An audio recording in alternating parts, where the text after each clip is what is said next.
আজকে আমি পাশ্চাত্যের সবচেয়ে বেশি আকর্ষণীয় এবং শান্তিময় একটি দেশ, এ হচ্ছে কানাডা। কানাডাতে বাংলাদেশি অনেকেরই স্বপ্ন রয়েছে কানাডায় বেড়ানোর জন্য, কানাডায় উচ্চশিক্ষা গ্রহণের জন্য, কানাডায় ইমিগ্রেন্ট হওয়ার জন্য।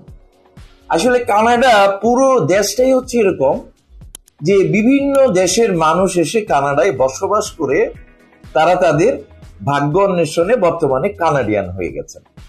কিন্তু কানাডার খোদ অধিবাসী বলতে যারা বোঝায়, এদের অধিকাংশই যদি আপনারা পরিসংখ্যান হিসাব করেন তাহলে তাদের সংখ্যা খুবই নগণ্য, অর্থাৎ 5% মানুষ হচ্ছে কানাডার আদি অধিবাসী বা কানাডিয়ান নাগরিক।